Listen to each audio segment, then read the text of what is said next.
Good evening sir. হ্যাঁ sir, শোনা যাচ্ছে।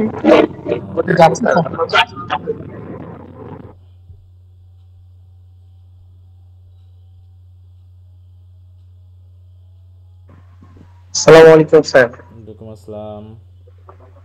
স্যার ভালো আছেন? এই তো আছি ভালো। হ্যাঁ, তোমাদের কি অবস্থা সবার? এই তো স্যার আছি আলহামদুলিল্লাহ।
আচ্ছা, তো আমরা পড়ছিলাম হচ্ছে ডাব্লিউ.বি. ইয়েটস, তাই না? আমরা পড়েছি ইস্টার্ন নাইনটিন জি স্যার। সিক্সটিন। তো ইস্টার্ন 1916 এটা কি একটু রিভিশন দিয়েছো সবাই? জি স্যার। আচ্ছা, জি স্যার। হ্যাঁ স্যার। কারো কোনো সমস্যা আছে না স্যার। কোনো কিছু বুঝতে?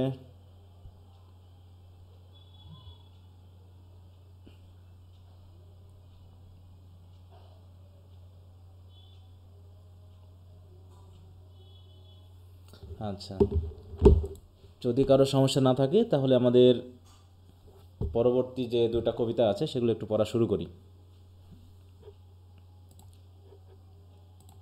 বাসায় কি পড়াশোনা হচ্ছে? তো পড়াশোনা শুরু করছো না এখনো করনি? জি স্যার, হচ্ছে। জি স্যার, করছি করেছি স্যার। স্যার।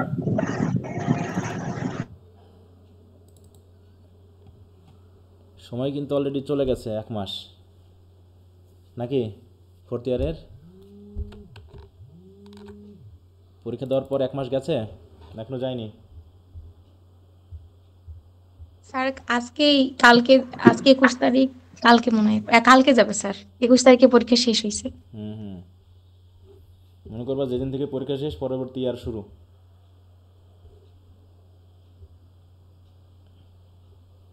এই জন্য একটু বেশি করে পড়ে কভার করতে হবে।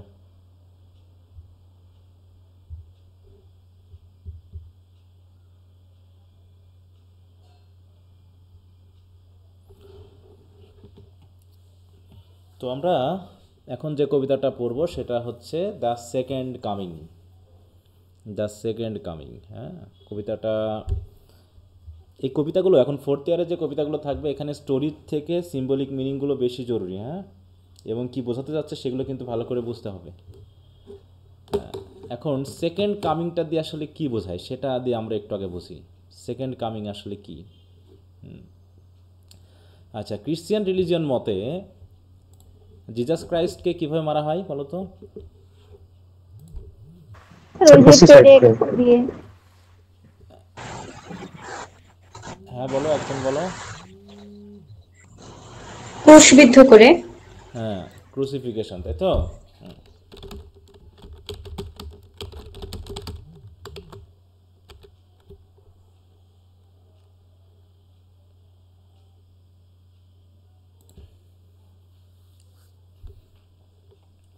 এই যে বলা হচ্ছে কি, the second coming of Jesus Christ is the central belief in Christianity and Islam. Hmm, ইসলামেও এটা বলা হয়, তাই না, যে ঈসা নবী আসবেন। এটা বলা হয়তো নাকি, না ভুল বলছি আমি? জি জি স্যার, স্যার। বলা হয়। Referring to his prophesied return to earth after his ascension to heaven, হ্যাঁ, যে তিনি মৃত্যুর পর ক্রুসিফিকেশন তাকে করা হয়েছিল এবং তিনি স্বর্গে সরাসরি উঠে গিয়েছিলেন, মানে রিজারেকশনের পরে, এবং তিনি কিয়ামতের সময় আসবেন বলে মনে করা হয়, এই তো। হুম, এই যে বলছে মুসলিম অলসো বিলিভস ইন না জিসাস। স্যার, আমাদের ধর্মে বলছে যে দুনিয়া ধ্বংসের 40 বছর আগে আসবে। হ্যাঁ, ওই এখন তোমাদের ধর্মে এই যে বলা হচ্ছে Muslim also believes in Jesus return in the ends time. এই এন্ডস টাইম মানেই তো ওই শেষের দিকে নাকি, কিয়ামতের আগে বা কিয়ামতের সময়, ওই জাতীয় জিনিসগুলো। তো যাই হোক, তো এখানে এটা হচ্ছে সেকেন্ড কামিং, তার মানে জিসাস ক্রাইস্ট তিনি আসবেন কি করার জন্য, এই যে বলছে the second coming is associated with the last judgement where Jesus will জাজ the living and the dead. যে ওই সময়ে যারা জীবিত থাকবে এবং যারা আগে মারা যাবে সবাই আবার পুনরায় উত্থিত হবে, রিজারেক্টেড হবে এবং তাদেরকে বিচার করা হবে, এবং সেই বিচারের মাধ্যমে যারা এই যে পিস, জাস্টিস এবং রাইটেসনেস এনেছে পৃথিবীতে, তাদের জন্য ইটার্নাল কিংডম তৈরি হবে, স্টাবলিশ করবেন তিনি। আর যারা অপকর্ম করেছে তাদের জন্য স্থান হবে কোথায়, বলো কোন জায়গায় ফেলবে তাদেরকে? একদম হেলে স্যার। ইটার্নাল হেল নাকি, হ্যাঁ সে হেলে ফেলবে। তো এই বিষয়গুলো মেনলি বাইবেলের বেশ কিছু জায়গাতে দেওয়া হয়েছে। তাহলে second coming actually refers to the coming of Jesus Christ on earth. এইটা বলছে the belief in the second coming is a source of comfort and hope for Christians, motivating them to live holy lives and eagerly anticipate Christ return. হ্যাঁ, তাহলে Christ রিটার্নের জন্য তারা eagerly wait করবে। আসলে Christian বলতে কাদেরকে বোঝানো হচ্ছে? What the Christians?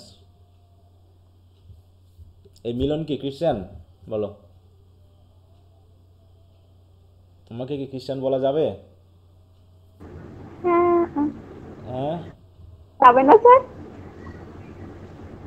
এখন স্যার আপনি তো খ্রিস্টানই, আমি খ্রিস্টান কিভাবে?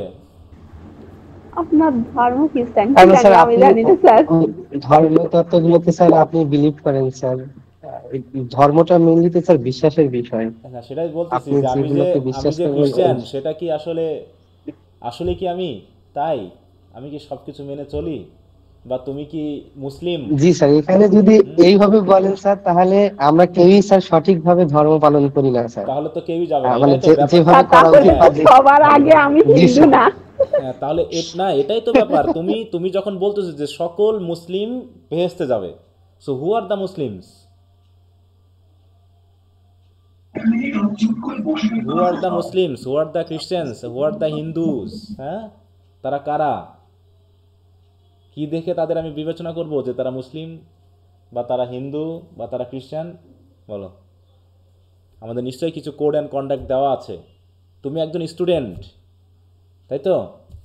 তুমি একজন স্টুডেন্ট, আমি কি করে বুঝো যে তুমি স্টুডেন্ট? বলো।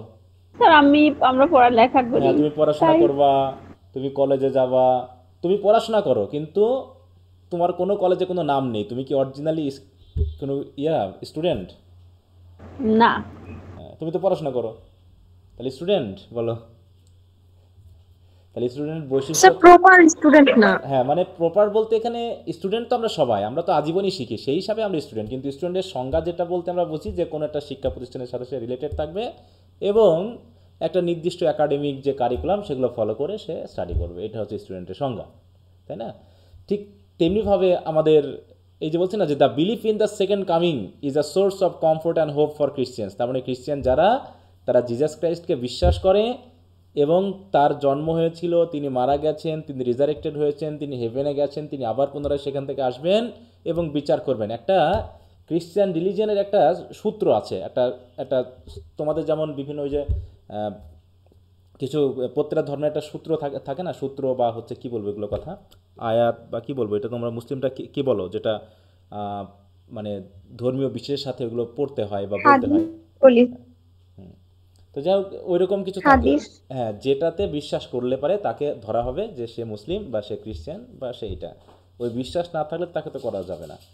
হ্যাঁ, তো যাই হোক এখানে তাই বলতেছে যে তারা বিশ্বাস করে। এখন আমাদের ধর্মের সবচেয়ে দুটা বিশেষ বৈশিষ্ট্য আছে। হ্যাঁ, দুটা বিশেষ বৈশিষ্ট্য আছে মনে করো, এই দুটা মনে করো যদি তুমি মানো তাহলে তুমি একজন খ্রিস্টান। তাহলে সেই সূত্রে এখন দেখো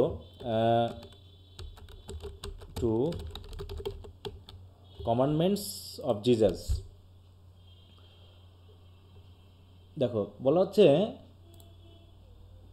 দুইটা কমান্ডমেন্ট মানলেই তাহলে সে একজন খ্রিস্টান হবে। প্রথমটা হচ্ছে লাভ গড, বলছে two greatest commandments given by Jesus are to love God with all your heart, ঠিক আছে তো, soul and mind, and to love your neighbour as yourself. এই দুটা যদি তুমি মানো, বলছে these are considered the foundation of all commandments in Christian teaching. তাহলে ক্রিশ্চিয়ান টিচিংয়ের সকল কমান্ডমেন্টের ভিত্তি হলো দুইটা। প্রথম কাকে ভালোবাসতে বলছেন বলো? আমাদের হ্যাঁ, সৃষ্টিকর্তাকে স্যার। প্রথমে হচ্ছে to love God with all your heart soul and mind, মানে তোমার হার্ট সোল মাইন্ড পুরোটা দিয়ে, মানে কোনো কিছু বাদ যাবে না, এটা একটা। আর একটা হলো to love your neighbour as yourself, এবং তুমি যেমন তোমাকে ভালোবাসো তোমার প্রতিবেশীকে তুমি তেমন ভালোবাসবা। এই দুটার কোনটা আমি করি আর কোনটা করি না, এই দুটা যদি আমি একটাও না করি তাহলে কি আমি খ্রিস্টান এটা চার্চের অধীনে আছি বলে? বলো, প্রতিবেশীকে কিভাবে ভালোবাসা যায়? না স্যার। হ্যাঁ, প্রতিবেশীকে কয়জন আমরা ভালোবাসতেছি? আর প্রতিবেশীর সংজ্ঞাটা কি? প্রতিবেশীর আবার একটা সংজ্ঞা আছে, যে এখন তিনি বললেন তোমার প্রতিবেশীকে তোমার মতো ভালোবাসতে, তাহলে প্রতিবেশীটা কি আমার? হু ইজ মাই নেইবার, এটাও কিন্তু আমাদের সাহিত্যের বেশ কিছু কিছু জায়গাতে আছে, হু ইজ মাই নেইবার।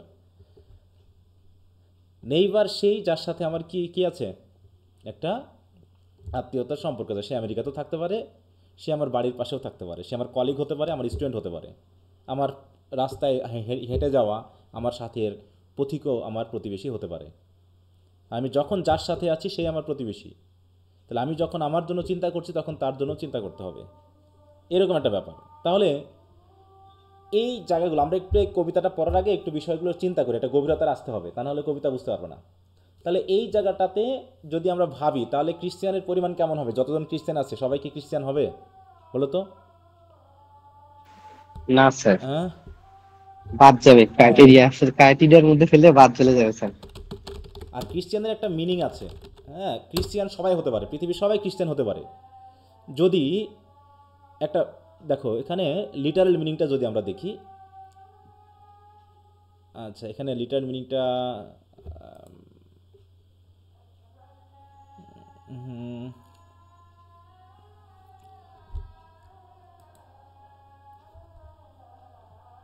দেখো এই জায়গায় খ্রিস্টান শব্দটা ব্যবহার করতে প্রথমত এই কথাটা বলা হতো, কোনো ধর্মীয় ব্যাপার আসছে না এই জায়গায়। প্রথম ব্যাপার আসছে খ্রিস্টান মানে হলো কি, use to describe a person or action that is good kind and helpful. তাহলে যে হচ্ছে কি গুড কাইন্ড অ্যান্ড হেল্পফুল, সেটা যে কোনো ব্যক্তি হতে পারে। সুতরাং আমি বলতে পারি যে ইউ আর আ খ্রিস্টান, মানে কি তোমাকে আমি ধর্মের উদ্দেশ্যে বলতেছি না তোমার কোয়ালিটির উদ্দেশ্যে বলতেছি?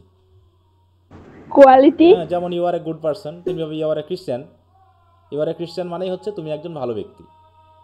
তুমি জিজাসকে ফলো করছো বলে তোমাকে খ্রিস্টান সেটা অর্থে বলছি না, কিন্তু তোমার কোয়ালিটি অনুসারে আমি এই ওয়ার্ডটা ইউজ করতে পারি যে ইউ আর আ খ্রিস্টান। হ্যাঁ, মানে you are a good kind and helpful person. দেখবা যে সাহিত্যের ক্ষেত্রে এরকম সবসময় মাঝে মাঝে ইউজ করা হয় যে হি ইজ আ রিয়েল খ্রিস্টান, এরকম শব্দ এসেছে না? মানে কি সে খুবই, এইখানে যখন বলছে শি ইজ আ বা হি ইজ আ রিয়েল খ্রিস্টান, তখন তার মানেটা কি? সে কি ধর্মীয় ব্যাপার দিক থেকে খ্রিস্টান নাকি তার কোয়ালিটির দিক থেকেও সে খ্রিস্টান, কোনটা? স্যার কোয়ালিটির দিক থেকে। হ্যাঁ, মানে তাকে পারফেক্টলি এই বিষয়টাকে বলা যায়, তাই না? এই কথাটাকে আনা যায়। হ্যাঁ, তো ঠিক এখানে যেহেতু সেকেন্ড কামিংয়ের কথা আসছে, এবং সেকেন্ড কামিংয়ে কারা বিশ্বাস করে? Who are the believers of second coming? বলো, জিজাস ক্রাইস্টের সেকেন্ড কামিংয়ে কারা বিশ্বাসী? স্যার যারা জিসাস ক্রাইস্টকে বিশ্বাস করে হ্যাঁ, তার তারাই মানে তো স্যার দোজ believe হু করে, আর না? Christians, those who are Muslims.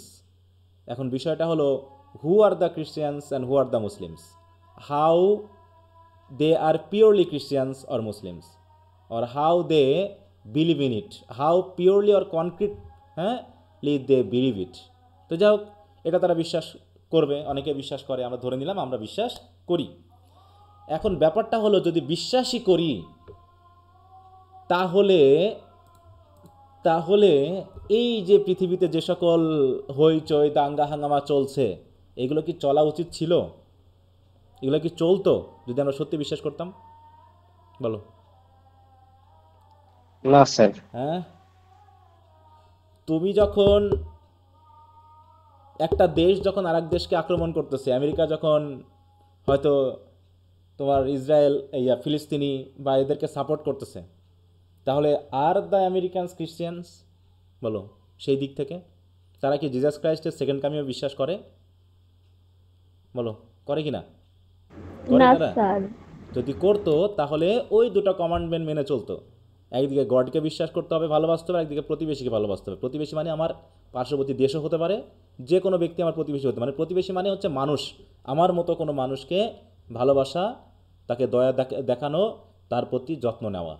সে যদি, আমি মনে করো তোমার জন্য সেই খাবারটা হারাম, যদি মনে হয় যে সেই তুমি যেটা খাচ্ছ সেটা তোমার প্রতিবেশীর জন্য কষ্ট, দুঃখ বা মন খারাপের কারণ হচ্ছে, সেই খাবারটাই তোমার জন্য হারাম, ঠিক আছে? তাহলে সেই অর্থে আমরা বর্তমান বিশ্বে যা দেখতেছি, এবং বিশেষ করে কবি যেহেতু প্রথম বিশ্বযুদ্ধ, তাই তো, তারপরে হচ্ছে রুশ বিপ্লব, তারপর হচ্ছে আইরিশ যে, তাই তো, ওয়ার্স অফ ইন্ডিপেন্ডেন্স দেখেছেন, ওইগুলো দেখে তার কাছে মনে হয়নি যে এখানে সেকেন্ড কামিংয়ের জিজাস ক্রাইস্টের উপর বিশ্বাসী কোনো ব্যক্তি পৃথিবীতে আছে।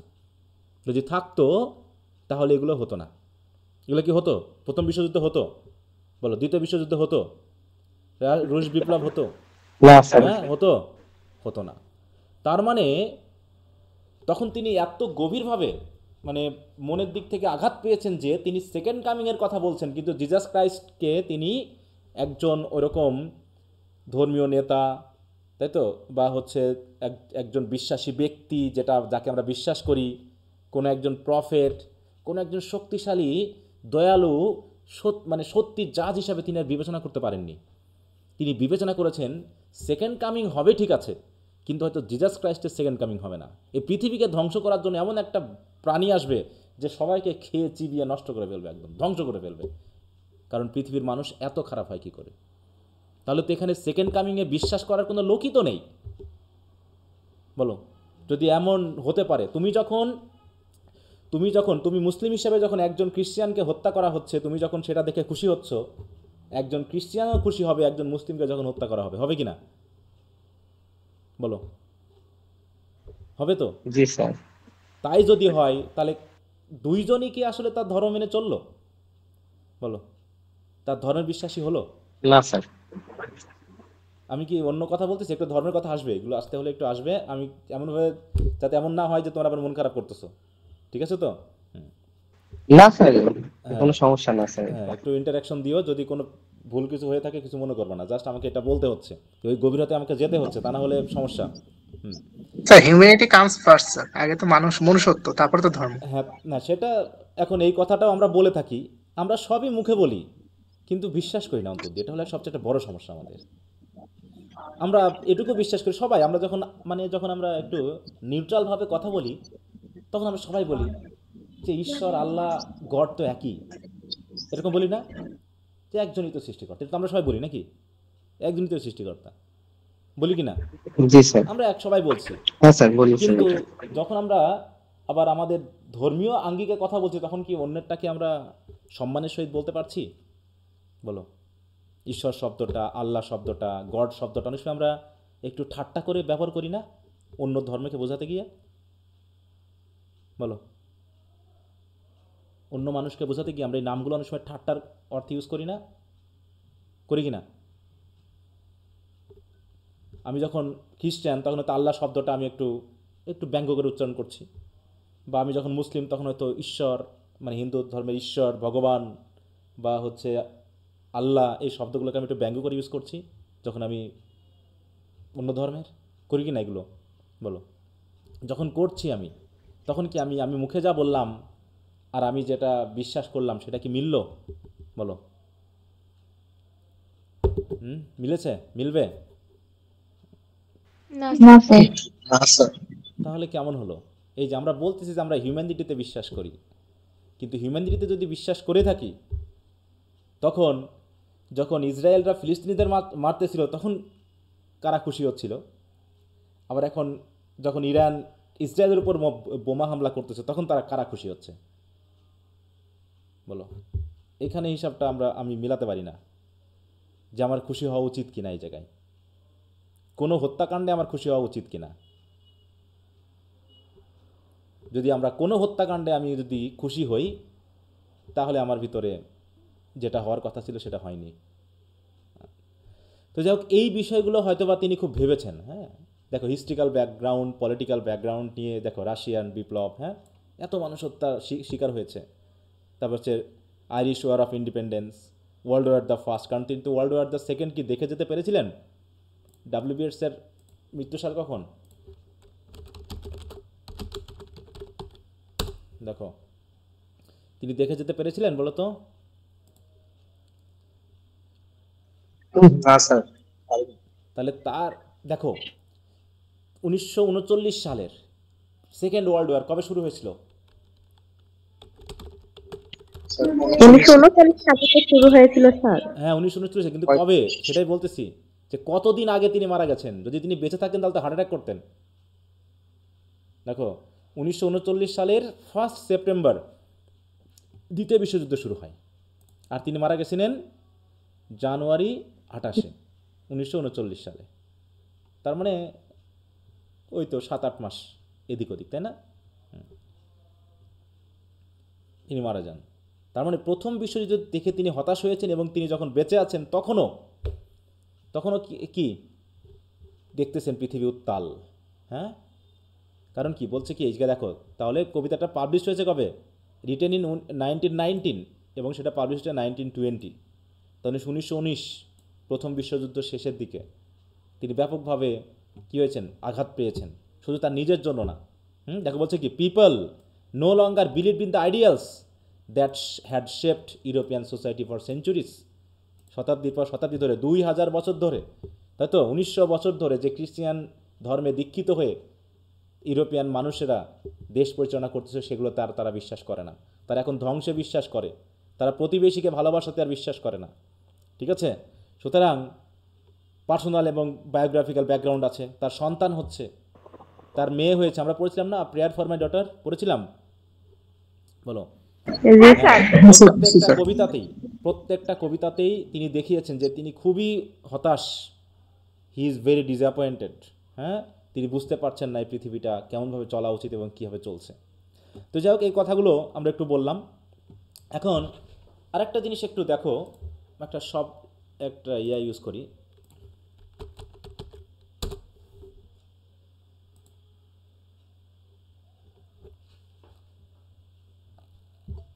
আচ্ছা, এটা এখানে আসছে না, আমরা একটু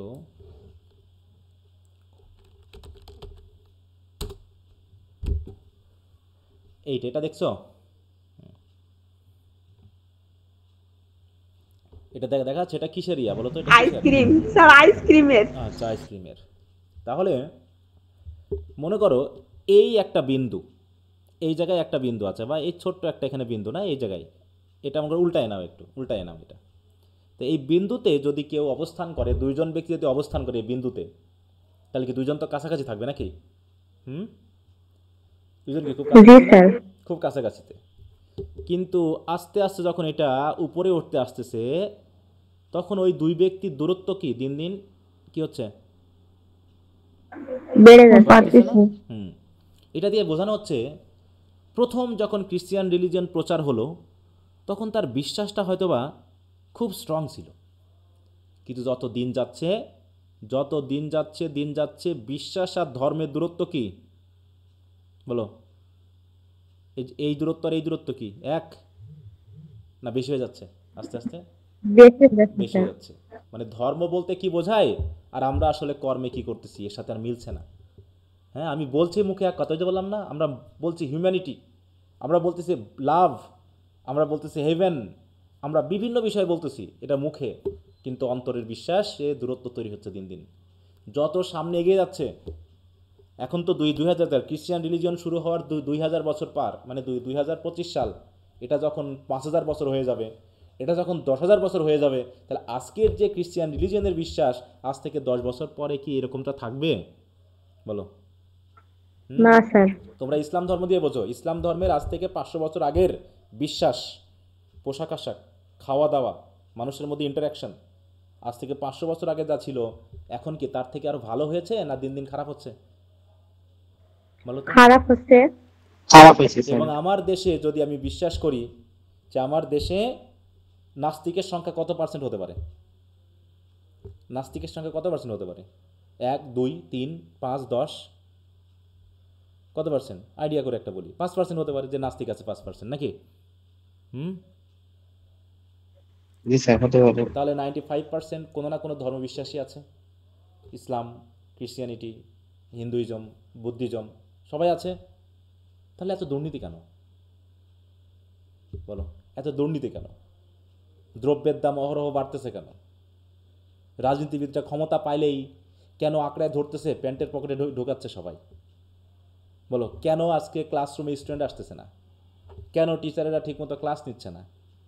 কেন স্টুডেন্টদের পড়াশোনার ব্যাপারে শিক্ষামন্ত্রী, শিক্ষা ব্যবস্থা এত সতর্ক নয় কেন? কারা তারা? এর কি সব নাস্তিকের দল? বলো। নাকি ধর্মে আছি কিন্তু ধর্ম বিশ্বাসটা অনেক দূরে? কোনটা? আমি একটা ধর্মের কমিউনিটির সাথে যুক্ত আছি, কিন্তু ধর্মীয় বিশ্বাসটা এইখানে যেমন স্ট্রং ছিল প্রথম দিকে, যারা প্রচার করেছে, যারা গ্রহণ করেছে, তাদের মতো কি শক্তিশালী বিশ্বাস আমাদের আছে এখন? বলো। না স্যার। সেই বিশ্বাসটা নাই। এই জন্যই এত কিছু ঘটতেছে, এত কিছু হচ্ছে। যত দিন যাচ্ছে আমাদের বিশ্বাসের স্ট্রেংথটা তত বেশি হবে, কি তত বেশি দূরে চলে যাবে। একটা বিষয় খেয়াল করো, দেখবা যে গ্রামের দিকে ঘুঘু পাখি দিয়ে ঘুঘু পাখি ধরে, জানো কি না? টিয়া পাখি দিয়ে টিয়া পাখি ধরতো আগে। জি স্যার, বক দিয়ে বক স্যার। ধরে। হ্যাঁ, একটা টিয়া পাখিকে খাঁচার ভিতর রাখতো, রেখে আরেকটা পাখিকে ধরতো।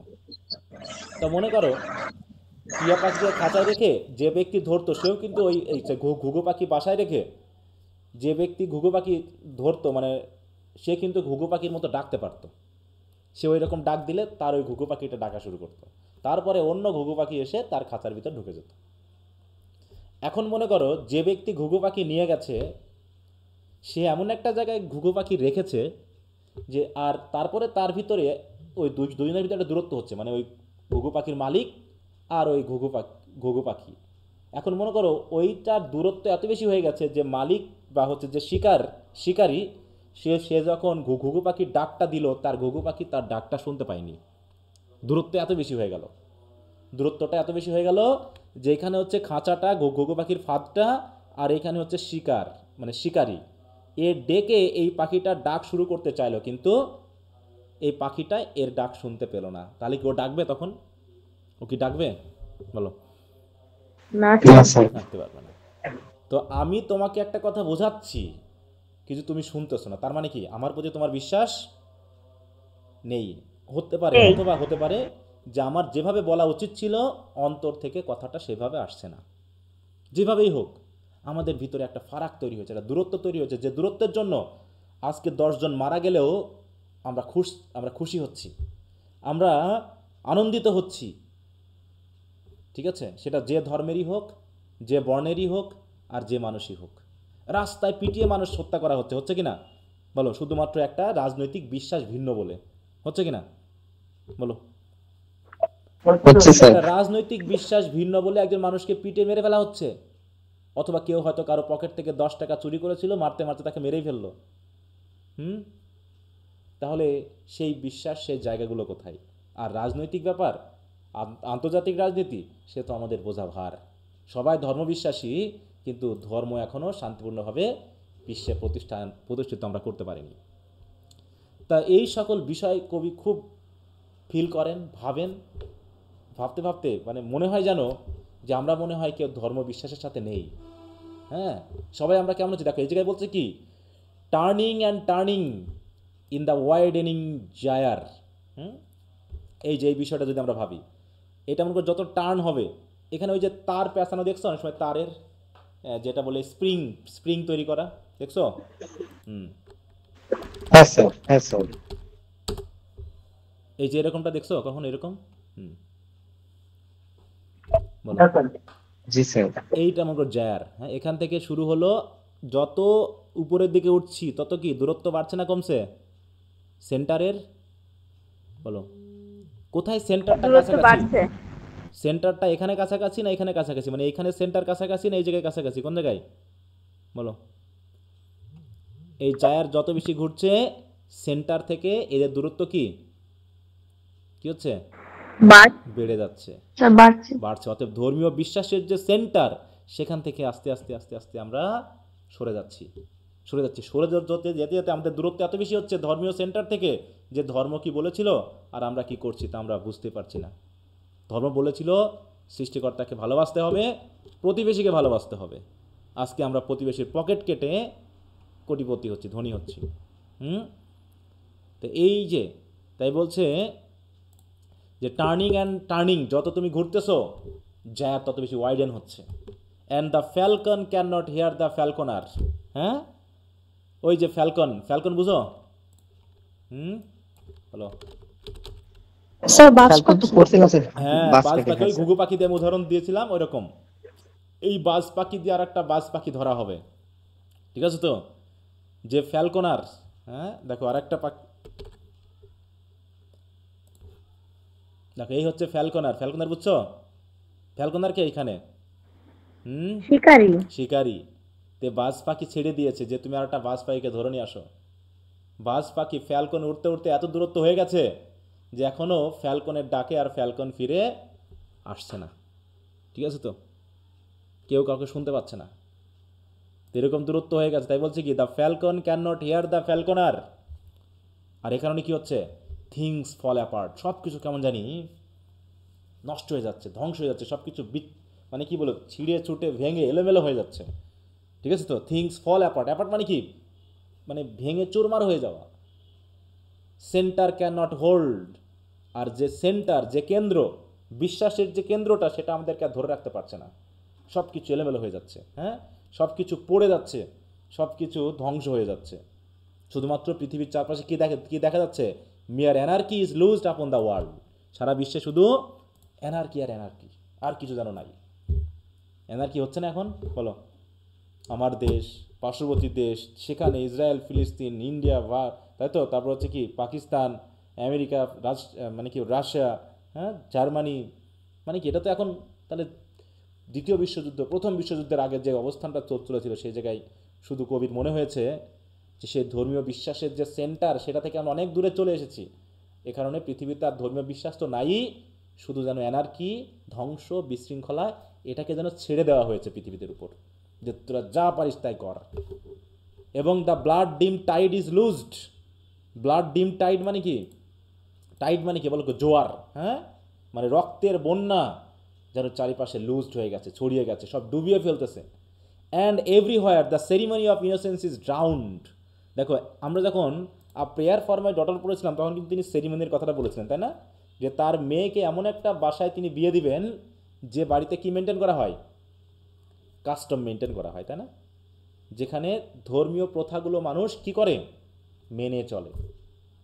তা সেই রকম সেই ceremony of innocence is drowned, এই মানে কি ব্লাড টাইড যে বন্যা, এটা বন্যাতে পুরো ইনোসেন্স ডুবে গেছে, শেষ হয়ে গেছে সব জায়গায়। মাথা তুলে কেউ দাঁড়াতে পারছে না, ভালোর যেন কোনো জায়গা নেই, ভালো পুরো ডুবে শেষ।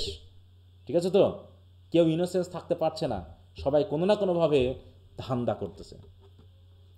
ঠিক আছে তো, the best lack all conviction. যারা উত্তম মানুষ, যারা মানে কি বলবো জ্ঞানী মানুষ, তাদের আজ বিশ্বাস নেই। কনভিকশন মানে কি বলো, তারা আজ বিশ্বাস হারিয়েছে। দৃঢ় বিশ্বাস। হ্যাঁ, আজকে তাদের বিশ্বাস নেই, বিশ্বাস হারিয়েছে। দেখো, কোনো কিছুর প্রতি দৃঢ়তা, কোনো কিছু ভালো হওয়ার প্রতি, দেখো ফর্মালিকেশন বাই ভার্ডিক্ট, জুরি ইত্যাদি ডিকশন, হ্যাঁ, দেখো firmly held belief or opinion. তাহলে কোনো কিছুর ভালোর যে বিশ্বাস, সেই বিশ্বাস তারা হারিয়েছে। অন্যদিকে while the worst are full of passionate intensity. আর যারা ওয়ার্স্ট, যারা খারাপ, তাদের মধ্যে প্যাশন বেশি দেখা যাচ্ছে। যেমন হিরো আলম, ওকে খারাপ বলছি না, মানে জাস্ট ভাড়ামি ব্যাপারটা। ঠিক আছে তো, বা হচ্ছে কি বলবো, এই যে কী যেন আরও আছে না, সব ফেসবুকের মাধ্যমে ভাইরাল হয়ে খুব দেয় সামাজিক, ওই যে সব কে কাকে বিয়ে করতেছে তার কোনো ঠিক নাই, কখন কে কার সাথে কি দুর্নাম করতেছে, ফেসবুকে এসে কারো নামে গালাগালি করতেছে, হ্যাঁ, এগুলোই ভাইরাল হচ্ছে। তাহলে যারা ওয়ার্স্ট, তারা হচ্ছে কি প্যাশনেট ইন্টেন্সিটি নিয়ে চলতেছে, তারাই মনে হচ্ছে যেন পৃথিবীকে পরিচালনা করছে। আর যারা বেস্ট, তারা আজকে বিশ্বাস হারিয়ে, তাই তো, আস্তে আস্তে আস্তে আস্তে শেষ হয়ে যাচ্ছে, তারা আর মাথা চাড়া দিয়ে উঠতে পারছে না। কি কথা বোঝা গেল? সবাই জি কি স্যার। লাইনে আছো? জি স্যার। কি বুঝলা না কি বুঝলা না কিছু? বুঝছি স্যার। তা কি বুঝলা শুনি একটু।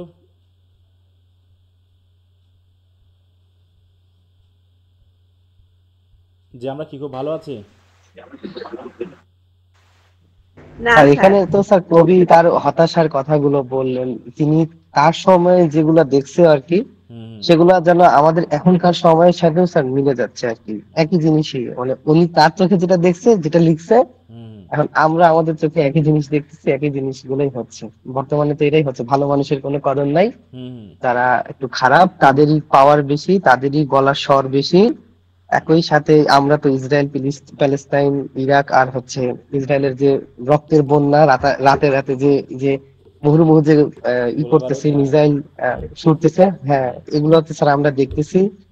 আবার আপনি তো যা বললেন সেগুলাই স্যার একই জিনিসই আর কি, এগুলাই হচ্ছে এটা স্যার। হচ্ছে ব্লাড টাইম, ব্লাড ডিম টাইট, হ্যাঁ, সেটা হচ্ছে লুজ জি হয়ে স্যার। গেছে যেন পৃথিবীর উপরে। Everywhere the ceremony of innocence is down, সব জায়গায়, সব জায়গায়।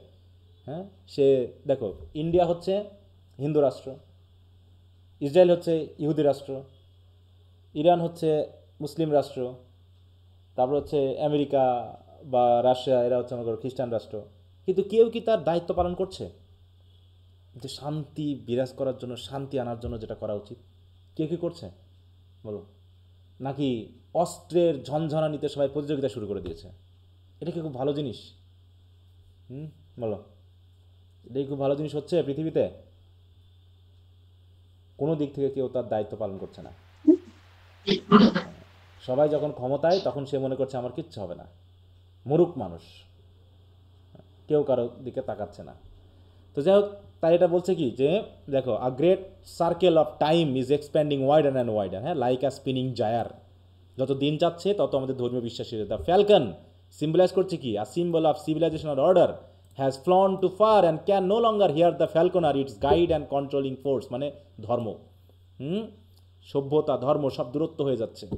Society is falling apart, the central principles that held the world together can no longer keep it stable, হ্যাঁ।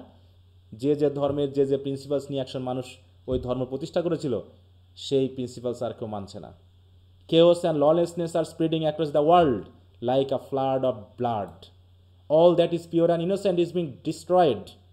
Good and virtuous people are confused and silent. তারা কি বলে ভেবে পাচ্ছে না। While evil people are confident, loud and aggressive. এরা চলছে। তারপর হচ্ছে কি, surely some revelation as a hand. এত কিছু যখন ঘটছে, তখন আমরা কি পাই? সবাই কিয়ামতের আলামত পাই, নাকি? সবাই বলি না, যেসব হচ্ছে কিয়ামতের আলামত, বলি কিনা? জি স্যার। তাই বলছে শিওরলি সাম রেভেলেশন অ্যাজ হ্যান্ড। রেভেলেশন মানে কি? ওই যে, হ্যাঁ, যে কিছু হতে যাচ্ছে, কিছু একটা জিনিসের আভাস যেন আমরা পাচ্ছি। হ্যাঁ, surely the second coming is at hand. ওই যে সেকেন্ড কামিং মানে কি? কিয়ামত, যে জিসাস ক্রাইস্ট আসবেন, খুব শীঘ্রই আসবেন। এটা খ্রিস্টানিটিতে বলা হয় যখন কোনো খারাপ কিছু দেখি, হ্যাঁ, মা সন্তান হত্যা শিকার হচ্ছে, সবাই মানুষ, হ্যাঁ, উন্মাদ হয়ে যাচ্ছে, তখন আমরা বলি যে আর বেশি দিন বাকি নেই, খুব শীঘ্রই কী হবে? সেকেন্ড কামিং হবে। Surely the second coming is at hand. Second coming হতে যাচ্ছে খুব শীঘ্রই। দ্য সেকেন্ড কামিং, এই কথাটা বলার সাথে সাথে বলছে hardly are those words out. এই কথাগুলো আমার মুখ দিয়ে বার হতে না হতেই হঠাৎ করে আমি একটা ইমেজ দেখতে পেলাম। দেখো, হ্যাঁ, এটা মানে কি? এই ইমেজটা হচ্ছে আমার ভিজনে আর কি, হ্যাঁ, মানে স্বপ্ন হতে পারে বা হতে পারে আমার ইনার মাইন্ডে। When a vast image out of Spiritus Mundi travels my sight. হঠাৎ করে আমার সাইটটাকে কী করতে, ট্রাভেল দিতে শুরু করলো। মানে আমি সেকেন্ড কামিং শব্দ যখন বললাম, তখন কার ইমেজ মাথায় আসার কথা বলো তো? সেকেন্ড কামিংয়ের সাথে কার ইমেজ মাথায় আসবে? বা কার কথা মাথায় জিসাস আসবে? ক্রাইস্ট। জিসাস ক্রাইস্টের কথা মাথায় আসার কথা। কিন্তু আমার মাথায়, আমার ভিজনে জিসাস ক্রাইস্টের ছবি আসলো না, আসলো একটা বিশাল একটা ইমেজ, হ্যাঁ, vast image out of a স্পিরিটাস mandi. স্পিরিটাস mandi কি একটা, দেখো এখানে বলা হচ্ছে স্পিরিটাস মান্ডি হচ্ছে এই the spirit or soul of the world, মানে পুরো পৃথিবীটাকে একটা সোল বলে মনে হলো, একটা বিশাল অবস্থান বলে মনে হলো। হ্যাঁ, তারপর দেখো, I have a disturbing vision from the spiritus mundi or the spirit or soul of the world. কী দেখলাম? যে এবং সেটা আমার সাইডকে ট্রাভেল করছে, মানে আমি ভয় পেয়ে গেছি। হ্যাঁ, এটা কেন এরকম, মানে ওই শব্দটা আসার সাথে সাথে somewhere in sand of the desert, মনে হলো মরুভূমির কোন একটা, হ্যাঁ, বালুময় মরুভূমি থেকে। আর শেপ উইথ লায়ন বডি, যে ভাস্ট ইমেজটা দেখতে পেলাম তার ইমেজটা রিয়া কি, আর shape with lion body and the head of a man, তাহলে লায়ন বডি এবং হেড অফ আ ম্যান। আর gaze blank and pitiless as the sun, এবং তার চোখ মুখ যেন হচ্ছে কি পুরো শূন্য এবং মনে হচ্ছে যেন সূর্যের মতো নির্দয় একটা করুণ দৃষ্টি নিয়ে যেন সে এগিয়ে আসছে। Is moving it slow thighs, বাঘ তো আসে, বাঘ যখন কি ধীরে সুস্থে, হ্যাঁ, পা থাবা ফেলতে ফেলতে ধীরে ধীরে আসে না, মনে হলো ওই রকম একটা ভাস্ট ইমেজ যেন ধীরে ধীরে এগিয়ে আসছে। তাহলে এরকম যদি কোনো প্রাণী এগিয়ে আসে, দেখা যায় না বনে, বিশেষ করে যেখানে বাঘ বা হিংস্র প্রাণী থাকে, তখন দেখবা যে গাছে গাছে ওখানকার যে পাখিগুলো থাকে বা বানর থাকে, তারা কি চিৎকার করে না, খুব হইচই করে না? হ্যাঁ, জি স্যার, বিশেষ করে বানর Yes, sir. স্যার। হ্যাঁ, জানিয়ে দেয় যে কিছু একটা হিংস্র কিছু ঘটতে যাচ্ছে। তো এরকম দেখা গেল কি, হোয়াইল অল অ্যাবাউট ইট, মানে এই ভাস্ট যে পশুটা, হ্যাঁ, বিস্টটা, তার চারপাশে কি হলো, reel shadows of the indignant desert birds, এবং পাখিগুলো যেন তার চারপাশে একদম শ্যাডোর মতো করে, রিলস মানে কি, রিল মানে ধারাবাহিকভাবে উড়ে যাও। আমরা অনেক সময় ভিডিও দেখি না, অসংখ্য পাখি একসাথে গেলে একটা শ্যাডোর মতো মনে হয় না? অনেক চড়ুই পাখি দেখবা যে এর আগে আমরা হয়তো ভিডিওতে দেখছি, একসাথে উড়ে গেলে বিভিন্ন শেপ দেয় না পাখিগুলো, একটা শ্যাডোর মতো মনে হয় যেন আকাশে উড়ে যাচ্ছে একটা শ্যাডো। ওই জি রকম স্যার। পাখিগুলো যেন তার চারপাশে উড়ে বেড়াচ্ছে। ঠিক ওই মুহূর্তে দ্য ডার্কনেস ড্রপস এগেইন, চারিপাশে এক ধরনের অন্ধকার যেন নেমে আসলো। But now I know that 20 centuries of stony sleep were vax to nightmare by a rocking cradle. হ্যাঁ, হলো কি, but now I know that 20 centuries of stony sleep, Christian রিলিজনের বছর কত বছর হলো, জিসাস ক্রাইস্টের জন্মের 20 সেঞ্চুরিজ কিন্তু হয়ে গেল, তাই না? মানে কি 2000 বছর, 20 সেঞ্চুরি মানে কি 2000 2000 বছর। বছর। আর এই 2000 বছর ধরে আমরা এমন ঘুমিয়েছি যেটা হচ্ছে স্টোনি স্লিপ, যেন আমাদের এই স্লিপ মানে কি আসলে ঘুমকে বোঝানো হচ্ছে, নাকি ধর্মীয়ভাবে আমরা যে কি করব, মানে কেয়ারলেস হয়ে আছি, আনকনশাস হয়ে আছি, সেটাকে বোঝানো হচ্ছে, কোনটাকে? তাহলে Careless হয়ে আছে 2000 ধর্মীয় বছর হিসেবে হয়ে গেল, বলতে। জিসাস ক্রাইস্ট জন্মগ্রহণ করেছিল, খ্রিস্টান ধর্ম এসেছে, কিন্তু কই সেগুলো, আমরা যেন ধর্মের কথা ভুলেই গেছি। আমরা যেন একটা বিশাল গভীর ঘুমে আচ্ছন্ন হয়ে আছি, ধর্ম যেন আমাদের মাথায় নেই। তখন হঠাৎ করে যখন এই বীজটা আসলো, আমরা যেন হঠাৎ করে, যেমন একটা স্বপ্ন দেখলে মানুষ উঠে পড়ে না, একটা দুঃস্বপ্ন, নাইটমেয়ার মানে কি, দুঃস্বপ্ন দেখলে যেমন মানুষ হঠাৎ করে জেগে ওঠে, ওইরকম করে সবাই যেন জেগে উঠলো। হ্যাঁ, were vax to nightmare by a rocking cradle, যারা এতক্ষণ রকিং ক্রেডেলে ঘুমাচ্ছিলাম। হ্যাঁ, আমরা রকিং ক্রেডেল মানে কি, রকিং ক্রেডেল মানে কি, দোলনা। হ্যাঁ, দোলনা, তাই না? সেই দোলনায় শুয়ে শুয়ে আমরা যে ঘুমাচ্ছিলাম না আরামে, হঠাৎ করে সেই আরাম কেটে গেল।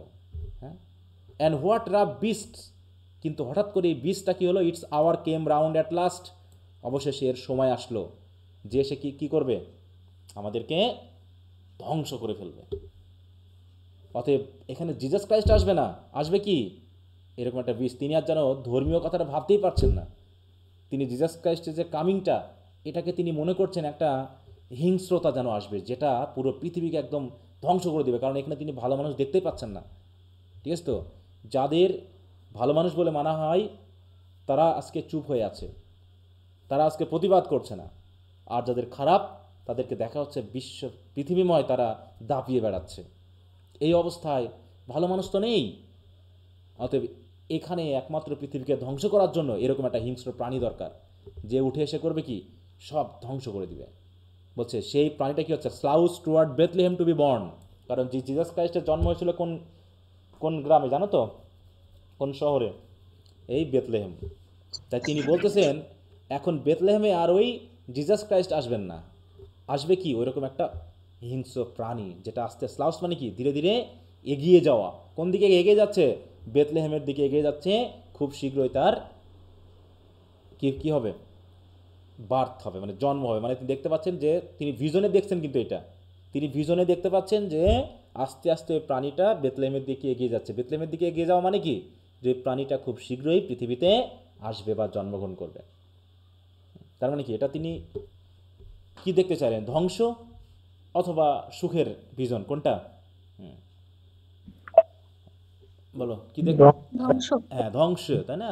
দেখো এই যে বলছে কি, যে not to bring peace but to be born as a new and dreadful force in the world. অতএব ওয়ার্ল্ডে যেন আমরা যে আদর্শ দিয়ে চিন্তা করি সে আদর্শ পৃথিবীতে প্রতিষ্ঠা হয় না, শুধু একটা মৌখিক। তারপরে দেখো something huge and powerful must be coming, এই যে বলছে না যে শিওরলি, দেখো এখানে শিওরলি সাম রেভলিউশন অ্যাজ হ্যান্ড, মানে কিছু একটা হতে যাচ্ছে। Maybe even a great spiritual or historical change like the second coming that Christians believe will bring Christ back to the world. But as soon as I think of these words, I have a disturbing vision from the Spiritus Mundi. I see a frightening creature rising in the desert. It has the body of a lion and the head of a man. Its expression is cold and cruel, like the blazing sun. সূর্য যেমন আমাদের দিকে কি, এই যে কিছুদিন আগে খুব গরম পড়লো, সূর্যকে কি আমরা যত অনুনয় বিনয় করি সে কি শুনবে আমাদের কথা? বলো, শুনবে? শুনবে না, তাই না? ওইরকম ব্লেজিং সানের মতো যেন হিংস্র দৃষ্টি নিয়ে এগিয়ে আসতেছে। It move slowly and powerfully and around it fly angry desert birds. Then everything turns dark again, হঠাৎ করে ডার্ক হয়ে গেল না? But now I understand for 2000 years since the birth of Christ the world has been in a deep dream like sleep. That sleep has now turned into a nightmare, awakened by a cradle that is a new birth. And now some terrifying wild creature, this rough beast, has finally reached its moment in history and is slowly moving toward Bethlehem, not to bring peace, but to be born as a new and dreadful force in the world, which will recreate the world. Like সেই ইয়ার মতো, শেলির ode to the West উইন্ডের মতো, নাকি? একই কথা না? যে কবি কী করছেন, যে সব কিছু ধ্বংস হয়ে যাক, ধ্বংসে নতুন করে যেন পৃথিবীটা সৃষ্টি হয়। কারণ পৃথিবীর যে অবস্থানে চলে গেছে, এখান থেকে পৃথিবীকে ঠিক করার মানুষ কি আছে? বলো, এই পৃথিবীকে ঠিক করার মানুষ কি আছে? কোনোভাবে ঠিক করা যাবে আর? বলো তো। মানুষ থাকলে তো স্যার এতদিন ঠিক হয়ে যেত স্যার, হ্যাঁ, নাই তো। আমাদের একইভাবে আমাদের বাংলাদেশ যে অবস্থান, এখান থেকে কি ঠিক হওয়ার কোনো চান্স আছে? বলো তো। না স্যার, ভালো মানুষেরা চুপ চুপ করে আছে, কোনো আমরা তো চান্স আমাদের আছে? ধর্মগুরুদের কথাও শুনি না। হ্যাঁ হ্যাঁ, কোনো জি চান্স স্যার, নাই। যেখানে আমরা চান্স পড়ে নাই আছি স্যার। সেখান থেকে বের হওয়ার কোনো সুযোগ দেখছি না। কারণ যেই গতিতে বসতেছে সেই আগের মতো করে চিল্লাচ্ছে, ঠিক আছে তো? যেটা আমরা আমরা এখনও নেলসন ম্যান্ডেলার মতো মানুষ আর দ্বিতীয়টা পেয়েছি এখনও? বলো, তোমাদের কি মনে হয় যতগুলো নেতা আছে, না স্যার। নেলসন ম্যান্ডেলার মতো নেতা আছে? হ্যাঁ, আমরা সেই প্রতিহিংসা নিয়ে না কিন্তু স্যার। এখনও আছি। প্রতিহিংসা প্রতিহিংসা প্রতিহিংসা যতক্ষণ থাকবে ততক্ষণ পর্যন্ত একটা দেশ, একটা সমাজ বা একটা জাতি টিকতে পারবে না, সম্ভব না। কারণ যে দল আসতেছে তার বিপরীত দলকে কতল করা হচ্ছে। অতএব বাংলা সিনেমার মতো, বাংলা সিনেমা হওয়ার শেষ কি বলো তো? বাংলা সিনেমার শেষ হয় কখন? ধ্বংস দিয়ে শেষ হয় না ক্ষমা দিয়ে শেষ হয় বাংলা সিনেমাগুলো? বলো তো, বলো কি দিয়ে শেষ হয় বাংলা সিনেমাগুলো? শেষে তো স্যার চরম মারামারি লাগে যায় না স্যার? তারপরে মারামারি লেগে যায়, তারপরে কি হয়? তারপরে স্যার নায়ক স্যার মার খায়, নায়িকা ডাক দেয়, হুম, আবার উঠে নায়ক আবার ওদেরকে পিটায়, এনিমিদেরকে মারার পরে আর কি বিজয় হয়ে যায় যে স্যার, মেইন মানে ভিলেনটা ধ্বংসই আছে স্যার। তাকে কি ক্ষমা করে দেওয়া হয়তো নাকি? ক্ষমা ছাড়া জি কি স্যার। শেষ হতো? ক্ষমা ছাড়া কি শেষ পুলিশ হতো? ধরে নিয়ে চলে যেত স্যার। হুম, কারণ আজকে তুমি নায়ক বলে যে ভিলেনকে মারলা, তার কি ছেলে নাই? সেই ছেলের কাছে তুমি তো আবার ভিলেন, তখন সে আবার নায়ক হয়ে গেল।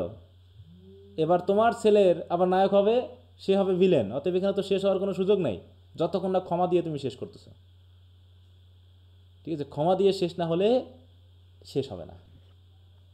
হ্যাঁ, তাই সেই জায়গাটা নেই। আর ক্ষমারও যোগ্য ব্যক্তি নেই বর্তমানে, যে তুমি তাকে ক্ষমা করে দিবা। ক্ষমা করার মতো তো পাচ্ছ না। ফ্রান্সিস বেকন বলেছেন না, থার্ড ইয়ারে পড়েছো না, যে কাকে ক্ষমা করতে বলা হয়েছে? বলো, শত্রুকে ক্ষমা করতে বলা হয়েছে, কিন্তু বন্ধুকে ক্ষমা করতে বলা হয়নি। তাহলে বন্ধু যদি অপরাধ করে তুমি কি ক্ষমা করতে পারবা ওকে? বলো, শত্রু তুমি না জানো স্যার। তোমার শত্রু তোমার ক্ষতি করতেই পারে, কিন্তু যে বন্ধুর নামে এসে তোমার ক্ষতি করলো তাকে তুমি কি করবা? তার জন্য তোমার কি হবে বলো? তো বন্ধুকে আসলে ক্ষমা করা যায় না, শত্রুকে ক্ষমা করা যায়। তো যাই হোক, তো এই হলো কবিতাটি। এখানে আমি শীটটা তো আগে দিয়ে দিয়েছি, আশা করি তোমরা পড়েছো। বিভিন্ন জায়গা এই তথ্যগুলো একটু দেখে নিবে ভালো করে। দেখো ফাইনাল থটটা কি বলতেছে, যে the second coming is an intense and prophetic meditation on the collapse of civilisation and the rise of a frightening new world order. Every line is rich with symbolic meaning. হ্যাঁ, দেখো বলছে এই জায়গায় বিশেষ করে স্টেঞ্জা 1-এ কি বলছে, the chaos and collapse of civilisation. আর স্টেঞ্জা 2-তে কি একটা prophetic vision of new age, যে তিনি বুঝতে পারছেন যে এরপর কী হবে, ধ্বংস হতে পারে। এই যা চলতেছে এর উপর ভিত্তি করে সুখের কোনো স্বপ্ন দেখার আমাদের সুযোগ নেই, একমাত্র ধ্বংস ছাড়া।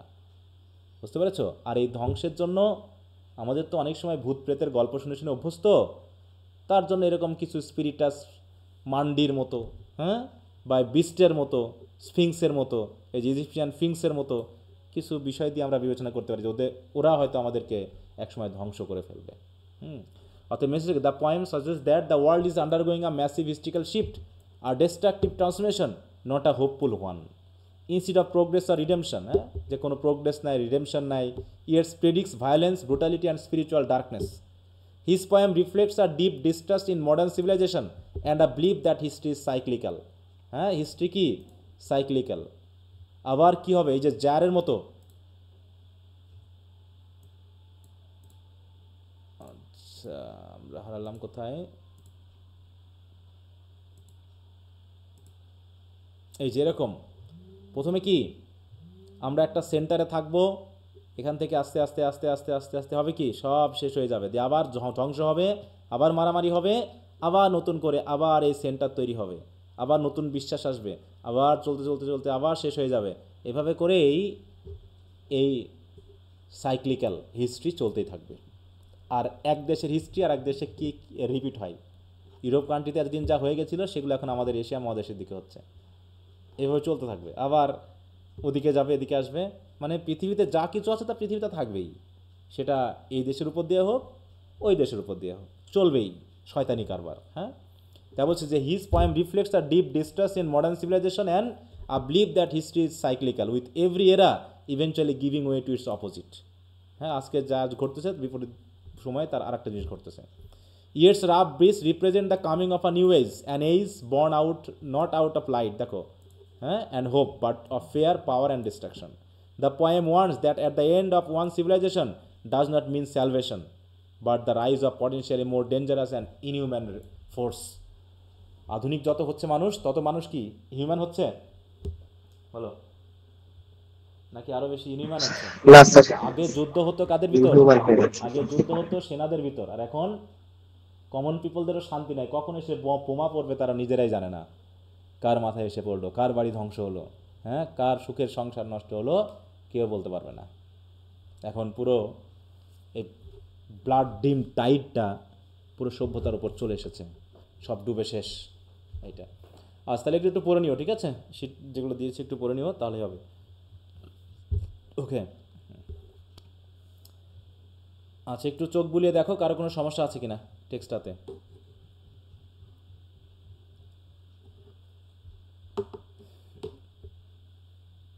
কারো কোনো সমস্যা আছে? না স্যার।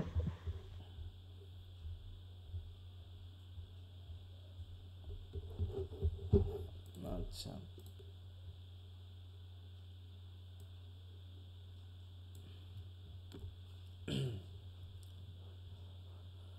আচ্ছা তারপর হচ্ছে selling to Byzantium.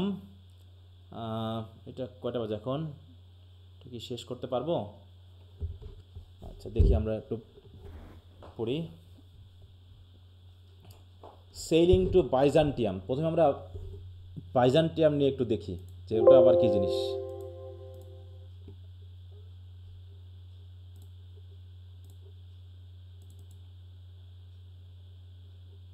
Sailing to Byzantium, sailing to Byzantium বলতে কি বোঝায় বলো তো? সেলিং টু আমেরিকা মানে কি? Sailing to Norway, sailing to Finland. Sir, সমুদ্র যাত্রা আর কি, বাইজেন্টিয়ামের সমুদ্র যাত্রা এমন না, সেলিং মানে যাওয়া বোঝাও, যাওয়া, সেলিং মানে যাওয়া, এটা নির্দেশ করো, ঠিক আছে তো? মানে তুমি সমুদ্রের পথে যাচ্ছ, হ্যাঁ, বাইজেন্টিয়াম যাত্রা আর কি। মানে তুমি বাইজেন্টিয়ামে যাচ্ছ, যেতে চাচ্ছ, হ্যাঁ, এরকম একটা বিষয়। তাহলে তুমি কেন সেখানে যাবা, এটা দিয়ে আসলে কী বোঝাচ্ছে সেগুলো আমাদেরকে একটু আগে দেখতে হবে, যেটা দিয়ে আসলে কী বোঝালো। দেখো এখানে ওই একই কথা, হ্যাঁ, ঠিক একই জিনিস যে আমরা আসলে কি চাচ্ছি। দেখো সিগনিফিকেন্স অফ বাইজান্টিয়াম, বাইজান্টিয়ামটা আসলে কি, হোয়াট ইজ বাইজান্টিয়াম, আমরা একটু আগে দেখি।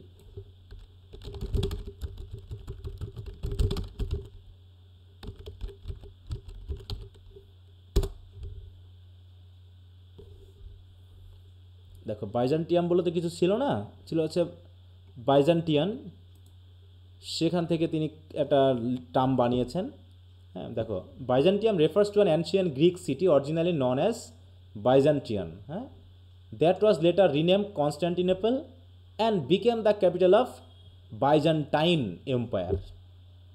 তাহলে বাইজান্টাইন, কনস্ট্যান্টিনোপল, তাই তো, যেটা হচ্ছে, দেখো the term is also use to denote the eastern Roman empire known as Byzantine empire which lasted for over 1000 year after the fall of western Roman empire.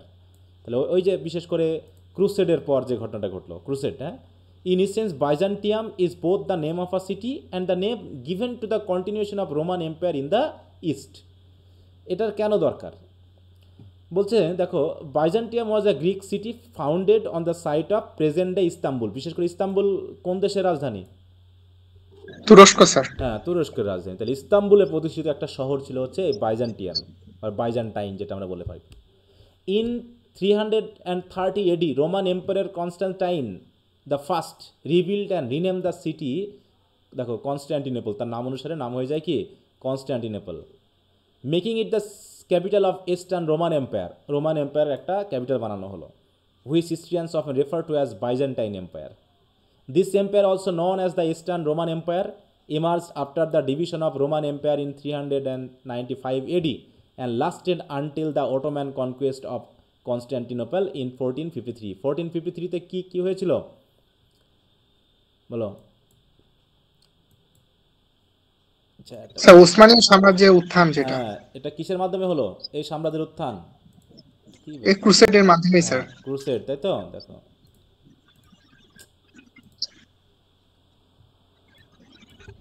এবং রেনেসাঁস পিরিয়ডের সাল ওইটা না, দেখো তো 1453। জি স্যার, ওই জন্য তো ডার্ক এজ মনে হয় বলা হয় মাঝখানে এই সময়টাকে। হ্যাঁ দেখো, এই যে হ্যাঁ 11, 12 অ্যান্ড 13th সেঞ্চুরি, তারপরে আসলো কি তোমার রেনেসাঁস পিরিয়ড। হ্যাঁ,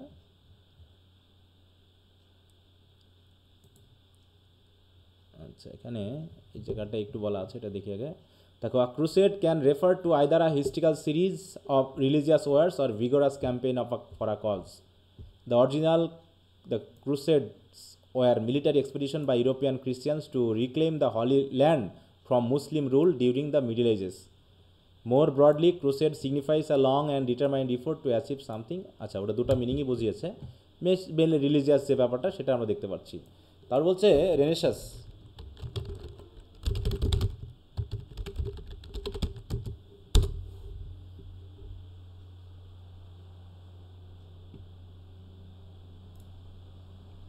দেখো এই যে মেনলি হচ্ছে 14th সেঞ্চুরি।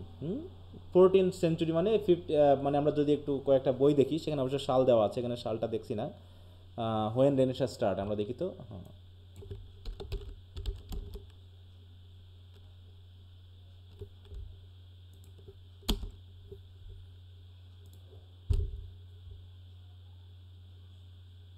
ছোটায় আসছে, এক্সাক্ট সালটা দিলে ভালো হতো, সেঞ্চুরি শুধু বলতেছে এই সময়। হ্যাঁ, তো যাক ওর ভিতরে আমরা কয়েকটা বিষয় একটু খেয়াল রাখি। এটা আসছে না, ওকে, তো যাও। তো এই সময়ে দেখো এখানে যে তাহলে বাইজান্টিয়াম আসছে একটা শহরের নাম হিসাবে, তাই না? যে শহরটা কি ছিল, একটা রাজধানী ছিল না, একটা দেশের একটা সাম্রাজ্যের রাজধানী ছিল বাইজান্টাইন। তো সেটা মোটামুটি ভাবা হতো যে সেটা একটা আদর্শ সমাজ বা একটা আদর্শ জায়গা, যেখানে এই যে আমরা যে এখন যে এই যে যেটা আমরা সেকেন্ড কামিং পড়তে গিয়ে যে উত্তাল দেশ বা সমাজের কথা বলছি, এর বিপরীত একটা সমাজ হচ্ছে কি এই বাইজান্টিয়াম, যেখানে ঠিক আমরা নাম পড়েছিলাম না, ওই যে ইউটোপিয়ার কথা মনে আছে? ইউটোপিয়ান রাজ্য। জি স্যার, Yes, মনে sir, আছে। yes, ইউটোপিয়া মানে করছে। কি? ইউটোপিয়া কেমন দেশ হবে, কেমন রাজ্য হবে? স্যার, হ্যাঁ, সবাই আদর্শ শান্তিতে থাকবে সব। হ্যাঁ, হ্যাঁ প্লেস অফ আইডিয়াল পারফেকশন, হ্যাঁ, যেখানে সব কিছু ঠিক মতো চলবে। তো এইরকম একটা স্বপ্ন তিনি দেখতেছেন যে তিনি বাইজান্টিয়ামে চলে যাবেন। এখানে আর থাকবেন না। এই বাইজান্টিয়াম হতে পারে হেভেন, হতে পারে, মানে এটা একটা সিম্বল, এটা হতে পারে এমন একটা জায়গা যেখানে গেলে পারে মানুষ মানসিক শান্তিটা পাবে। অতএব এটা মৃত্যু হতে পারে, পরকাল হতে পারে, আদর্শ কোনো হেভেন হতে পারে, বা নিজের ভালো লাগার একটা জায়গা হতে পারে। সেখানে তিনি সেল করবেন। ঠিক অনেকটা আমরা ওই যে পড়েছিলাম সেকেন্ড ইয়ারে, ওড টু গ্রেশিয়ান আর্ন পড়ছিলাম না, ode on a Grecian urn. জি Yes, স্যার। sir. হ্যাঁ, ওখানে তিনি কি চাচ্ছেন, তিনি কি ওই যে আর্নের গায়ে যে ছবিগুলো দেখছেন, মনে হচ্ছে না যে সেগুলো খুবই ভালো, মানে কবির কাছে মনে হলো এদের মতো হতে পারলে ভালো জি হতো, স্যার। কারণ ওদের রোগ নেই, শোক নেই, একই রকম আছে দেখতে, তারা বৃদ্ধ হয় না, অসুস্থ হয় না, ইত্যাদি ইত্যাদি, তাই না? তার মানে কি এমন একটা জগতে তিনি যেতে যাচ্ছেন যেখানে কোনো দুঃখ কষ্ট থাকবে না, মানুষের মধ্যে হতাশা থাকবে না, দুর্ভোগ থাকবে না, অসুস্থ হবে না, বা বয়স বেড়ে বৃদ্ধ হয়ে যাবে না, এরকম একটা জায়গা তিনি চাচ্ছিলেন জন কিটস। এখানেও ঠিক ডব্লিউ.বি. ইয়েটস এই বাইজান্টিয়াম দা এমন একটা সমাজকে, এমন একটা জায়গাকে বোঝাতে যাচ্ছেন যেখানে তিনি অন্তত সেখানে শান্তিপূর্ণভাবে বসবাস করতেন। এখন দেখো এই কবিতাটা একটা ভাবো, এই কবিতাটা কত সালে পাবলিশড হয়? 1928 সালে, ঠিক আছে তো? 1928 সালে পাবলিশড হয়। তখন তার বয়স কেমন কেমন হতে পারে বলো তো? ডব্লিউ.বি. ইয়েটসের দেখো 1939, হ্যাঁ দেখো 50 হ্যাঁ না, যদি 1969 সালে 39 সালে 73 হয়, তাহলে 28 আজ 10 তাহলে কি 63 বছর, তাই নাকি? জি স্যার। 63 বছর। তিনি বিয়ে তো করেছিলেন 52 বছর বয়সে, তাহলে 63 বছর বয়স মানে কি ইয়াং না মোটামুটি বৃদ্ধের কাছাকাছি? বৃদ্ধের হ্যাঁ, কাছাকাছি। বৃদ্ধের কাছাকাছি, মানে তখন তাও মানুষ 80-90 বছরেও বেশ শক্তিশালী ছিল আর কি। এখন অবশ্য 60 হলে পারেই আর মানুষের হাত পা চলে না। যেমন আমাদের হেড স্যারের কথা ভাবো, উনি তো রিটায়ার্ড হলেন, তাই না, 59 বছর বয়সে। হেড স্যারকে দেখে কী মনে হয়েছিল আমাদের, বলো? 60 বছর 59-এ রিটায়ার্ড হয়, তাহলে আমাদের হেড স্যার কি বৃদ্ধ হয়ে গেছেন না অনেকখানি? জি স্যার, অসুস্থ ছিলেন। অসুস্থ থাকতেন অধিকাংশ সময়, মনে যেন আর জীবন আর চলছে না। ব্যাপারটা এরকম, মানে 59 বছর বয়সেই তাদের কাছে মনে হচ্ছে জীবন আর চলছে না, আর কয়দিন, আর পারি না, এরকম একটা অবস্থা। কিন্তু তাহলে 59, তার মানে সেই সময়ে মোটামুটি তার থেকে কিছুটা ইয়ং, মানে বলা যায় হেড স্যারের থেকেও। অবশ্য মানুষ অসুস্থতার উপর ডিপেন্ড করার জন্য অনেক সময় শরীর ঝরে যায়, পড়ে যায়, কিন্তু সেই অবস্থায় তিনি আর তার বর্তমান সমাজকে তিনি আর ভালো মতো গ্রহণ করতে পারছেন না।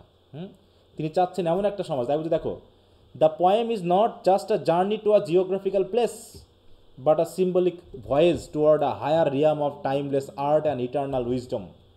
মানে এমন একটা জায়গা তিনি চাচ্ছেন যেখানে স্থায়ী, যে আর্ট মানে কি, আর্ট কি টাইমলেস না, যেটা ode on a Grecian earn বললাম না, ode on a Grecian earn, সেখানে কি টাইমলেস, যেখানে মানুষ বৃদ্ধ হবে না, যেখানে মানুষ অসুস্থ হবে না, হ্যাঁ, এবং যেখানে মানুষ সবসময় তার জ্ঞান বুদ্ধি নিয়ে সুস্থ একটা সমাজে বসবাস করবেন। সুতরাং এই জায়গায় দেখো, যে বলছে, হ্যাঁ, by the time Yeats wrote sailing to Byzantium he was in his 60s and increasingly preoccupied with aging and the decline of the physical body. আস্তে আস্তে বয়স বেড়ে যাচ্ছে, তার বডিও আস্তে আস্তে ডিক্লাইন করতেছে। He had suffered from illness and was deeply aware of his mortality. হয়তো তিনি তো মারা যাবেন এই কথা ভাবছেন। অতএব the physical decline lead him to explore ways to transcend the decay of flesh. তাহলে তিনি চাচ্ছেন যে এমন কোথাও যাওয়া যায় কিনা যেখানে থাকলে আমার এই ফ্লেশ ধ্বংস হবে না, নষ্ট হবে না, এবং আমাকে চিরস্থায়ীভাবে এইভাবে ইনট্যাক্ট রাখবে। And he turn increasingly toward mysticism, symbolism and spiritual ideals. হ্যাঁ, এছাড়াও কি হিস্ট্রিক্যাল ব্যাকগ্রাউন্ড তো আছেই, সিভিল ওয়ার, হ্যাঁ, প্রথম বিশ্বযুদ্ধ, সব কিছু মিলে, একদিকে বয়স, ওদিকে ধ্বংস, ওদিকে বিদ্রোহ, সব কিছু মিলে তিনি হতাশ ছিলেন। এই হতাশ অবস্থায় তিনি এমন একটা শহর চাচ্ছিলেন, বলছে দেখো, হ্যাঁ, যে Byzantium the ancient city modern day Istanbul become a symbol of spiritual and artistic perfection for Yeats. কারণ তিনি দেখো, সবাই ঘুরে ফিরে সেই আদিম যুগগুলোর কথা যেন মানুষের মনে পড়ে। একটা কথা আছে না, যায় দিন ভালো আসে দিন খারাপ, নাকি? মানে সবসময় মনে হয় যে অতীতের দিনগুলোই কী ছিল বলো তো? অতীত সবসময় কি আমাদের কাছে কেমনভাবে ধরা ধরা দেয় বলো? সবসময় মনে হয় যেন সুখের, হ্যাঁ, আনন্দের, এরকমটা হয়। তো বলছে the Byzantine empire with its combination of Christian mysticism and artistic grandeur represented the world where art, religion and eternal truth. মানে সব বুঝতে পারছো আশা করি এখানে কী বলতে চাচ্ছে, তোমরা একটুগুলো পড়ে নিও, হ্যাঁ, এগুলো একটু পড়ে নিবা।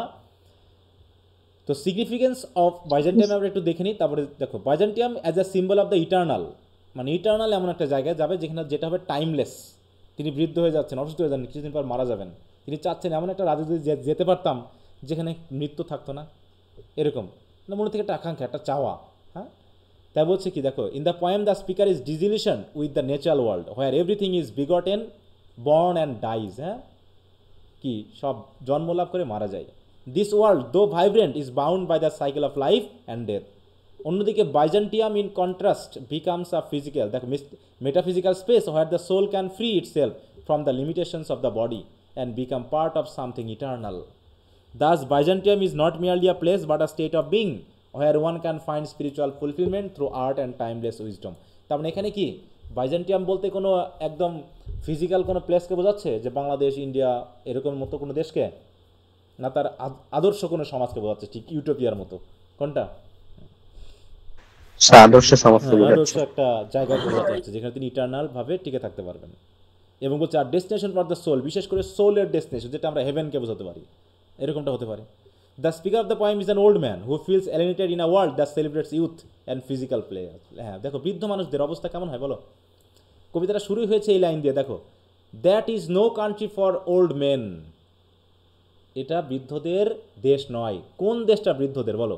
বৃদ্ধদের নিয়ে ভাবে কে? আমাদের দেশে তো দিন দিন বৃদ্ধাশ্রমের সংখ্যা বাড়ছে, নাকি? হ্যাঁ, না কমতেছে?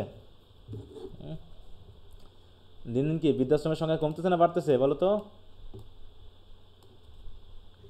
বাড়তেছে। তার মানে ওল্ড মানুষকে আমরা কেউ কেয়ার করি না। অতএব বলছে that is no country for old man, he is seeking a new kind of existence, one that is free from the pains of ageing and the transience of life. হ্যাঁ, জীবনের এই সংক্ষিপ্ততা থাকবে না, বা বয়সের যে, হ্যাঁ, বার্ধক্যজনিত ভাব, এটা থাকবে না। অতএব তিনি কী করছেন? By choosing to sailing to Byzantium the speaker imagines a journey of the soul from mortal world to a higher more permanent realm, যেখানে পার্মানেন্টলি থাকা যাবে। ঠিক অনেকটা because I could not stop for ডেথের মতো, নাকি? যে মৃত্যু আমাকে নিয়ে যাবে কোথায়? এমন একটা জায়গাতে নিয়ে যাবে যেখানে কি থাকবে? সময়ের কোনো বাউন্ড থাকবে বলো? কোনো বাউন্ড থাকবে না, থাকবে কি? ইটার্নিটি। হ্যাঁ, ইটার্নিটি, ইমর্টালিটি থাকবে। তাহলে ইট ইজ আর journey from the sensual to the spiritual, from nature to art, from the material to the metaphysical. সুতরাং Byzantium is therefore a kind of heavenly city where the soul can transcend flesh and time and become part of a greater and eternal order. তো যাই হোক, এভাবে তোমরা একটু পড়ে নিবা। এখন এনার ভিশনটা কি সেটা একটু দেখবা, মানে আরও ভালো করে বিষয়গুলোকে গভীরভাবে চিন্তা করতে হবে, অনেক কিছু পড়তে হবে, হ্যাঁ, যে আসলে তিনি কী বলতে চাচ্ছেন। হ্যাঁ, তো যাই হোক, আমরা কবিতাটা পড়ার পর ওই সেন্সটা আমরা আরও ভালো করে আলোচনা করতে পারবো।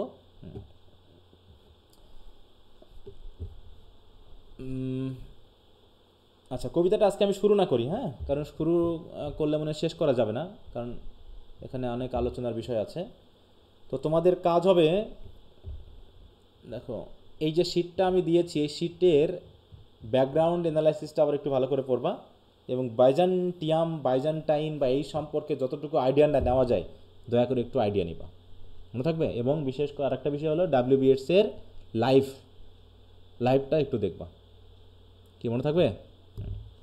যেই যা দেখো, তার প্রত্যেকটা কবিতার কি একই সেন্স না? একই সেন্স, তাই না? প্রত্যেকটা কবিতার পৃথিবী সবসময় কেমন? আমাদের আদর্শ চিন্তার বিপরীত, যে আমরা যেমনটা চাই আসলে পৃথিবীটা তেমনটা না। মাথা ব্যথার একটা জায়গা, নাকি? আচ্ছা, তো আজকে একটু এখানে রাখি, আর বরং তোমাদের উপর একটু ছেড়ে দিই যে তোমরা এগুলো একটু পড়ো। হ্যাঁ, এগুলো তোমরা একটু পড়ো, তারপরে আগামী দিন আমরা একটু আলোচনা করবো যে কবিতাটা। Okay sir. কারণ এখানে কবিতাটায় অনেক সিম্বলিক আছে যেগুলো আজকে একবারে তাড়াহুড়ো করে শেষ করা যাবে না। আচ্ছা, এটা শেষ হয়ে যাওয়ার পর আমরা আরেক নেক্সট কবি কে আছেন? টি.এস. এলিয়ট। টি.এস. এলিয়ট। হ্যাঁ, ওয়েস্টল্যান্ড তো অনেক বড় কবিতা। হ্যাঁ, আচ্ছা, কবি কয়জন আছেন? 3 জন মাত্র? চারজন আছে। আরেকটা কই কেটে গেছে? 4 জন থাকে, হ্যাঁ, আরেকটা কেটে গেছে, তাই না? হ্যাঁ, আচ্ছা, তো ঠিক আছে, তাহলে আজকে এখানে রাখি। তো যেটা পড়াই দিলাম ওটা একটু আরও ভালো করে পড়ো এবং বেশি বেশি করে পড়বা, হ্যাঁ, কারণ এখন গল্প কাহিনীর থেকে এই সিম্বলিক ব্যাপারগুলো, অ্যাবস্ট্রাক্ট ধারণাগুলোই এখন একটু বেশি করে ভাবতে হবে। হ্যাঁ, ওকে। তো এমনি কারো কোনো কথা আছে? না স্যার। আচ্ছা, যদি না থাকে তো আজকে এ পর্যন্তই। তো সবাই ভালো থাকো। ওকে, বাই।